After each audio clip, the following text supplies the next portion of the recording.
Welcome to this second lecture of week 6. The focus is on the following key role players: the executive authority, the administrative authority, and the Reserve Bank.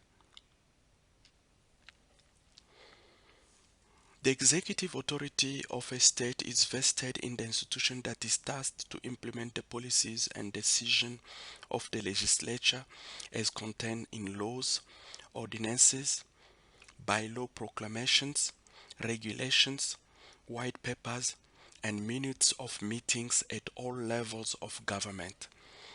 The executive authority derives its power and function from the Constitution. Section 85 of the Constitution proclaims these powers and functions. Implementing national legislation, except where the Constitution or an Act of Parliament provides otherwise. Developing and implementing national policy. Coordinating the functions of State Department and administration. Preparing and initiating legislation.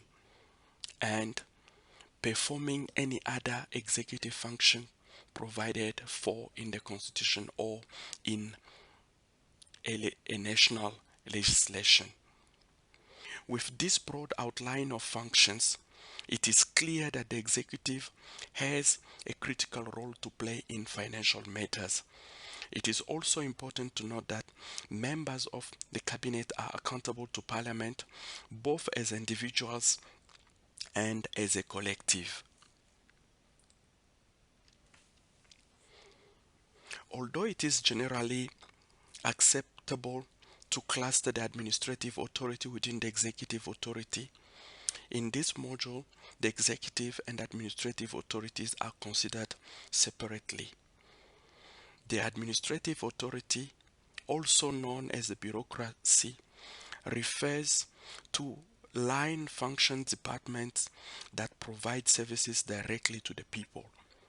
The bureaucracy is made up of appointed administrative officials who are expected to assume their positions due to their competence in government service.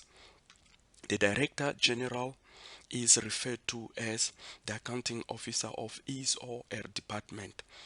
Section 38.1 of the PMA states that an accounting officer for a department must ensure that the department maintains effective, efficient, and transparent systems of financial and risk management and internal control. There is a system of internal audit under the control and direction of an audit committee.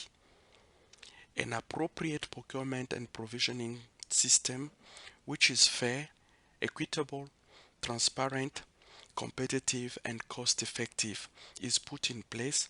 And finally, there is a system for properly evaluating all major capital prior to a final decision of each project. The South African Reserve Bank is what is referred to as the central banker of the Republic. Worldwide, central banks exist to regulate banking and financial systems. Examples of commercial banks and stock exchanges, and maintain sound economic conditions in a country. Central banks operate mainly through the use of monetary policy in which the supply of money in circulation in the economy is controlled in order to influence inflation and interest rates positively. Although indirectly, the influence of the South African Reserve Bank is experienced by government through the economy, which in turn affects the tax base and availability of financial resources for government.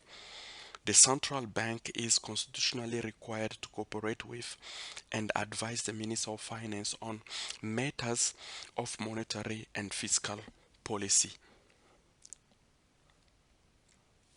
In closing, these two questions for reflection: How would you distinguish the responsibilities of the Auditor General and the Public Protector in terms of the management of public finances in South Africa?